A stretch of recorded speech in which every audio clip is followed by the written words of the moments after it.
여러분들이 만약에 집에 그 실이 꼬여 있습니다. 실이 꼬여 있는데 이 실을 풀어야 돼요. 그럼 여러분들은 꼼꼼히 시간을 들여서 푸시는 편입니까? 하다가 에잇 하면서 버려두시는 편입니까? 답을 한번 속으로 생각해 보세요. 저는 좀 하다가 안 되면은 그냥 던져버립니다. 성격이 안 좋다고 생각하지 마시고. 자, 근데 또 하나의 질문하겠어요. 여러분들이 금목걸이가 있는데 금목걸이가 꼬여서 쓸 수 없게 됐어요. 여러분 푸시겠습니까? 아니면은 버리시겠습니까? 이때는 제 성격이 좋아지더라고요. 실은 금방 버리고 그렇게 됩니다. 근데 이제 이게 우리가 꼬인 것은 풀어야 됩니다. 꼬인 것이 풀리지 않으면 계속 쌓이게 되죠. 제가 정말 아팠던 기억이 딱 있는데 제가 초등학교 3학년 때 정말 아팠습니다. 저도 그 정확한 병명은 모르겠는데 장이 꼬인다고 좀 하잖아요. 근데 아무리 큰 병원에 가고 소아과에 가는데 이게 해결이 되지 않는 거예요. 그래서 저희 동네 큰 좀 한의원에 가서 그 초등학교 3학년 이만한 대침을 이제 머리와 발과 배에 맞았습니다. 그리고 나서 깨끗이 나왔어요. 그때부터 저의 체험과 경험은 장이 꼬이면은 한의원에 가라. 대침을 맞으면 낫는다라고 하죠. 몸이 조금이라도 장이 꼬이고 어디가 꼬이면은 문제가 일어납니다. 막히게 되고 아프게 됩니다. 근데 그것을 풀어야 되는 거죠. 제가 왜 오늘 말씀의 제목을 꼬인 실타래 풀기라고 했을까? 교회라는 주제로 왜 특별히 이 주제를 가지고 나눴을까? 우리 교회 안에는, 한국 교회 안에는 참 다양한 소모임이 있습니다. 그러죠? 여러분들 기억하시는 구역 활동 참 열심히 하셨죠. 주마다 돌아가면서 성도님들 가서 예배드리고 교제하고 또 같이 기도하고, 집에서 아들 녀석이 도망가 있으면 끌고 와서 아무튼 그 구역 예배 자리에 내려놨던 그 기억도 있습니다. 그리고 또 그 이후로 나서는 한 제가 2000년대 그때부터는 셀이라는 게 되게 유행했어요. 여러분 다 셀 아시죠? 아마 다 경험해 보셨을 거예요. 다. 그리고 웬만한 교회에서 다 교육 받으셨을 거예요. 셀 이후에는 또 목장이라는 게 생겼고 목자도 생기고 있습니다. 뭐 이것들이 뭐 기관 뭐 다양하게 할 것이, 교회 안에는 다양한 소모임이 있는데 이 소모임이 잘 되는 교회가 건강한 교회이고, 대모임뿐만 아니라 소모임이 잘 돼야 교회가 비전이 생기게 된다라고 생각을 합니다. 어떤 교회는 대예배만 포커스를 둬서 대예배만 드립니다. 그렇다면은 성도들끼리 교제가 없고 금방 흩어져 버리는 모래성과 같고요. 반면에 우리 소모임만 좋다고 주장하다 보면은 대모임에 대해서는 약간 거리를 두는 경우도 있습니다. 제가 방금 얘기했던 경우가 진짜 있었어요. 교회에서 나는 우리 교회 소모임은 좋은데 예배는 별로야 라고 하면서 소모임만 드리고 예배를 드리지 않는 사람들도 봤었습니다. 좀 이상했었죠. 원래 대부분 사람들은 예배를 드리고 뭐 목장이나 구역 모임을 안 하기는 하는데 그런 경우도 있었습니다. 한국 교회에서 왜 이 소모임에 참석하지 않으십니까? 라고 물어봤을 때 대부분의 사람이 저를 굳이 오픈하고 싶지 않아요. 저는 저와 하나님과 1:1 관계에 집중하고 싶습니다. 라고 합니다. 저는 이게 참 옳지 않은 답변이라고 생각합니다. 왜냐하면은 그 이유는 우리는 핸드폰이 있으면 우리가 핸드폰을 어떤 친구가 하루 종일 사진만 찍는 데 씁니다. 근데 핸드폰의 기능은 전화 기능도 있죠. 마찬가지예요. 교회도 하나님께서 주신 것은 우리가 믿음의 생활을 하고 예배를 드리는 모임도 있지만은 성도 간에 서로 연합하여 아름다운 모습과 구제하며 섬기는 그 역할을 하는 게 교회의 두 날개인 거예요. 그러니까 어떤 한 측면을 무시하거나 또한 경시하는 것은 오히려 신앙생활에 좋은 덕이 되지 않습니다. 무엇을 위해 한 교회에 모입니까? 무엇을 위해서 우리는 예배를 같이 드립니까? 하나님과의 1:1 중요합니다. 구원은 오로지 예수에 향한 신앙 고백으로만 이루어질 수 있기 때문이죠. 그런데 우리의 믿음 생활에 다양한 맛도 보고 다양한 것도 체험하기 위해서는 우리는 다양한 교회 안에 주신 귀한 선물들을 활용해야 한다는 거예요. 로마서 14장이 특별히 교회에 대해서 이야기한다는 것보다는 교회 안에 있는 성도들의 또한 유대인과 비유대인들, 또 어떤 것을 중히 여기는 사람들과 중히 여기지 않는 사람들의 그들에 대해서 서로 간에 어떻게 서로 조절하고 연합할 것인가에 대한 해결책을 내놓습니다. 교회 안에는 신앙생활을 이제 갓 시작한 사람도 있습니다. 그러죠? 아니면 또 신앙생활 하신 지 오래되신 분도 있습니다. 뭐 아까처럼 우리 아이들이 어른들이 우르르 나가서 성만찬 하니까 자기들도 뭔지 모르고 와서 하는 것도 있고, 또 그것을 보고 야, 너 성만찬 하나님께서 세례받지 않은 사람이 받았으면 넌 큰일 나는 거야 라고 하는 사람이 있는가 하면은 어떨 때는 괜찮아, 대신 다음에는 하면 안 돼 라고 하는 사람도 있습니다. 다양한 사람과 다양한 생각이 존재하는 곳이 이 교회라는 곳이에요. 예수 그리스도를 중심으로 하나님의 부르심으로 이곳에 왔지만은 우리는 다양한 생각이 있습니다. 먼저 제가 여러분들과 다 나이가 다르고요. 저와 한 집에 사는 아내도 저와 생각도 다르고 또 가치관도 다를 수도 있다는 거예요. 그렇다면 이 교회에 모인 우리가 어떻게 다 똑같이 일괄적으로 한 가지 생각만을 가질 수 있을까? 과연 그런 교회가 있다면 그게 과연 건강한 교회일까? 오히려 공산당에 있는 교회이지 않을까라고 생각을 합니다. 오늘 로마서 14장엔 재미있는 두 가지의 다툼의 거리가 있으면 첫 번째는 바로 뭐냐면은 음식이에요. 음식. 율법에는 상당히 많은 부분의 음식에 대해서 조절하고 먹지 말라라는 명령이 나와 있습니다. 그런데 예수를 새로 믿기 시작한 특별히 이방인들 가운데 우리가 그 율법의 형식을 따라야 되느냐, 우리가 먹지 말아야 할 걸 조심해야 되느냐라고 하면서 거기에서 분란이 일어나게 돼요. 우리 1절입니다. 1절 한번 볼까요? 믿음이 연약한 자를 너희가 봤되 너희 그의 의견을 비판하지 말라라고 했습니다. 교회 안에 신앙생활을 이제 갓 시작하는 사람은 신앙생활 오래 되고 믿음이 단단한 사람을 이해하는 게 어려워요. 그렇죠? 여러분들도 이해하기 어려운 사람들이 있잖아요. 저도 되게 여러분에게 자주 이야기하지만은 저도 예전 되게 이해 안 갔었어요. 뭐가 이해가 안 갔냐면은 뭐만 하면 다 하나님의 은혜래요. 죽겠어요. 이건 무슨 하나님의 은혜야. 이건 하나님의 영역이 아닌 것 같은데 무슨 하나님이 이런 것까지 하시겠어라고 하면서 거기에 대해서 되게 이상하다는 생각을 많이 가졌어요. 물론 시간이 지나고 체험도 하고 알게 되면서 하나님이 하셨구나라는 걸 알게 됐죠. 그런데 여기에서는 분명히 믿음이 연약한 자를 뭐라고 하냐면 비판하지 말라고 했어요. 소모임에서 제일 마음을 여는 게 힘든 게 뭔지 아세요? 뭐냐면은 상대방이 나를 어떻게 생각할까 봐요. 저도 여러분들과 나눔할 때 그런 얘기하죠. 제가 목사지만 이란 얘기를 합니다. 약간 밑작업을 하는 거죠. 이거 아까 오전의 말씀처럼요. 왜냐하면 목사님이라는 여러분이 생각하는 윤리적 기준이나 도덕적 기준이나 성경적 기준이 있는데 그 기준에 맞지 않으면은 그 사람들이 실망하게 돼 있거든요. 그래서 우리 소모임에서는 항상 뭐가 중요하냐면은 믿음이 연약한 자도 없고요. 또 틀린 답도 없다라는 거예요. 다른 답이 있다는 것뿐입니다. 만약에 그 다른 답 가운데서 내가 듣고 깨달았을 때는 내가 방향을 바꾸면 돼요. 굳이 저 사람이 말을 못하도록 내가 틀린 답을 말할까 봐 불안해서 말을 못하도록 막는 것은 소모임이 발전할 수 없는 가장 큰 해가 되는 거예요. 여기에서도 마찬가지잖아요. 믿음이 연약한 자가 얼마나 궁금한 게 많겠어요. 유치원생들 어디 이제 새로운 곳에 가봐요. 아빠 이거 뭐야? 엄마 이거 뭐야? 계속 물어봅니다. 귀찮죠? 왜 물어볼까요? 궁금하니까요. 우리는 알잖아요. 이미 신앙생활한 사람 알잖아요. 어른들은 이미 경험했잖아요. 그래서 그게 귀찮은 거예요. 왜 이것도 모르냐라는 거예요. 그런데 이것도 모르는 사람들이 많더라고요. 그래서 1절 후반절에 이야기했던 게 바로 이겁니다. 그의 의견을 비판하지 말라라는 거예요. 2절부터 보면은 어떤 사람은 모든 것을 먹을 만한 믿음이 있고 믿음이 연약한 자는 채소만 먹는다라고 했어요. 이게 뭔 얘기냐면은 당시에 로마에서 제사를 지내고 나면 그 제사를 드린 음식을 먹는 게 맞을까요? 틀릴까요? 라는 거예요. 여러분 어떻게 생각하세요? 제사 지낸 음식을 먹어도 되느냐? 근데 14장 2절에 보면 연약한 자는 제사 지낸 음식을 먹으면 안 된다라고 들어가지고 뭐만 먹었대요? 채소만 먹었대요.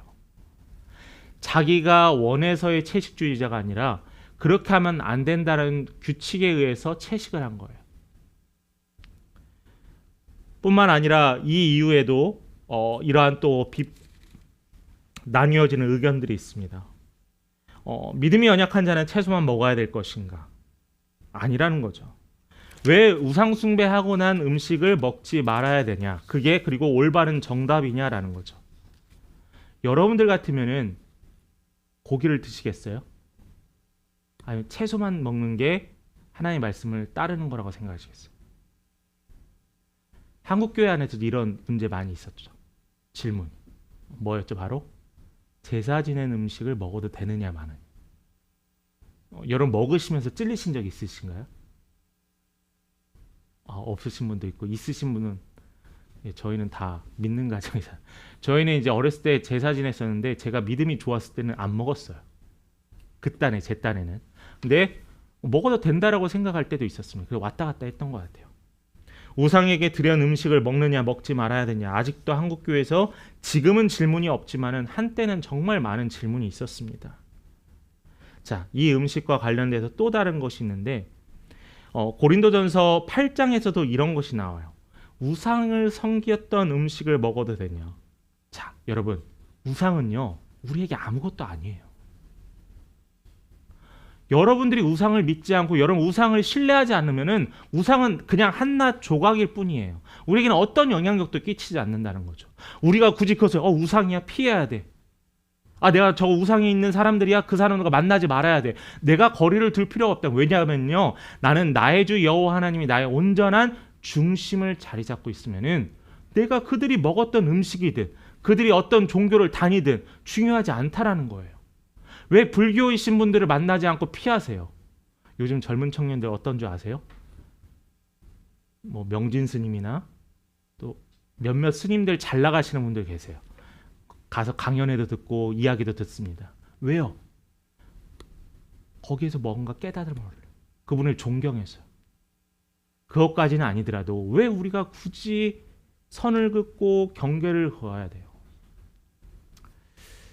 제가 전도 폭발 대원들과 함께 훈련을 했던 적이 있었어요. 한 교회에서 한 1년 정도 훈련했었는데 직접 전도를 나갔어요. 근데 저희 교회 근처에 지하철역에 봉은사가 좀 가까이 있었거든요. 근데 자꾸 전도할 때마다 가끔씩 스님을 볼 때가 있어요. 스님을 보면은 그 중에 이제 전도하는 권사님들은 그냥 피하기도 하고 그냥 모른 체 하기도 합니다. 이해 가죠? 근데 제가 그랬어요. 그러지 마시라고. 전도를 하는 건 아니고 물티슈는 나눠줄 수 있지 않겠냐요. 근데 그 받은 스님도 되게 유쾌하셨어요. 전도하러 오셨나 봐요. 잘 쓸게요 하면서 가시더라고요.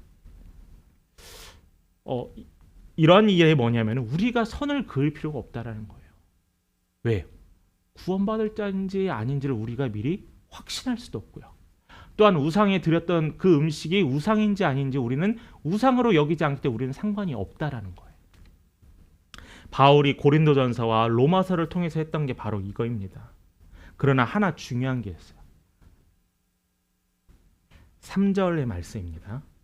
먹는 자는 먹지 않는 자를 업신여기지 말고 먹지 않는 자는 먹는 자를 비판하지 말라. 이는 하나님이 그를 받으셨다. 무엇이든지 존중한다라는 거예요. 자, 그런데 5절의 말씀에 또 봅니다. 어떤 사람은 이 날을 전날보다 낮게 여기고 어떤 사람은 모든 날을 같게 여기나니 각각 자기 마음으로 확정할지니라. 여기선 음식뿐만 아니라 우리가 여기 안에서 어떤 날의 절기가 있습니다. 절기. 유대교에서 지키는 절기가 있잖아요. 그런 거 있잖아요. 우리나라 한국 사람들이 지키는 추석과 설의 명절이 있잖아요. 이것은 추석과 설은 한국의 명절이기 때문에 우리가 기독교인들이 굳이 따르지 않아야 한다. 그게 아니에요. 유대인들은 뭐라고 생각하냐면 내가 이제 그리스도인이 되었기 때문에 유대인의 절기를 따르지 않아야 된다. 따라도 된다라는 것에 대해서 또 다투고 있던 거예요. 이것도 뭐냐면은 무엇이 중요하냐. 무엇이 중요하냐. 내 안에 예수 그리스도, 내 안에 하나님만 온전히 있으면은 유대인의 전통과 율법에 대한 믿음이 내가 그걸 따르고 그걸 신뢰하지 않는다라면은 예수만 따른다면은 그것은 너희들이 지키는 것은 너희 나라의 법이라는 거죠. 로마 교회에는 이런 긴장이 있었어요. 서로 다름에 대해서 서로 간에 답을 찾으려고 했어요. 여러분 인생에서 답 찾으면 참 좋죠. 누구나 인정하는 답을 찾으면 너무나 쉽습니다. 신앙생활도 너무 쉬워요. 이렇게 하십시오. 이렇게 하십시오. 차라리 옛날처럼 율법대로 하나의 몇 가지의 규칙이 있어서 그대로 하면 좋겠어요. 근데 하나님은요, 예수님은 좀 구체적이지 않을 때도 많았어요. 제일 큰 명령이 뭔지 아세요? 사랑하라요. 사랑이 잡을 수 있어요? 사랑의 규칙이 있어요? 사랑의 원칙이 있어요? 보이지 않아요. 그러나 예수께서 사랑하래요. 누가 같이요? 예수 그리스도와 같이요. 이 로마 교회 안에 복음이 들어가고 이러한 사람들 간에 간극이 생기고 다툼이 생기니까 그 교회 안이 혼란스러워지기 시작해요. 혼란스러운 교회 가서 은혜 받을 수 있을까요? 혼란스러운 교회 가서 예배 드릴 수 있을까요? 내가 저 싫어하는 집사님이 나와서 앞에 나와서 기도하네? 아우, 기도 안 해야겠다. 교회 저 권사님이 나를 보고 인사하네. 지난주에 싸웠으니까 인사 안 받아야지. 아니. 목사님이 되게 나를 섭섭하게 하셨네. 그러면 목사님이 예배를 끝나고 인사하는데 휙 하고 가는 경우도 많았습니다. 그래서 목사님은 마음들이 다들 여리거든요. 무슨 일이 있는지 다 물어봅니다. 혹시 저한테 무슨 일이 있나요? 여러분, 교회 안에 이러한 문제들이 생긴다면은, 이런 혼란이 생긴다면은 이미 우린 답은 갖고 있지만 어떻게 풀어가야 될 것인가라는 거예요. 어떻게 푸냐면 하나는 실족이라는 거예요. 실족. 바울은요, 모든 것이 가하다라고 했어요. 그러나 나를 통하여 누군가가 실족하면 생각해 보라고 했어요. 그게 규칙이에요. 혹시 이것 때문에 제가 모든 사람들의 평가가 중요하지 않을까요? 그 의미가 아니에요. 믿음의 생활에 실족하지 않게 하라는 거예요.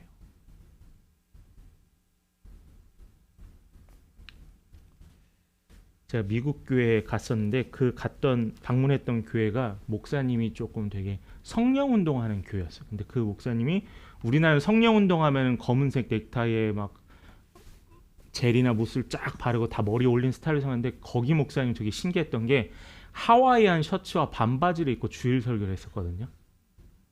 내가 생각하는 성령 운동과 이 목사님의 복장은, 그래서 저는 그때 되게 도전받았어요. 나도 언젠가는 하와이안 셔츠를 입고 설교해. 아직 할 수 없습니다. 먼저 하면은 제가 다 두드려 맞을 것 같아요. 네. 근데 하와이안 셔츠에 제가 맨 처음에 충격받았지만은 말씀에 들어가니까 말씀과 하와이안 셔츠는 연결되지 않았어요. 그 신기하더라고요.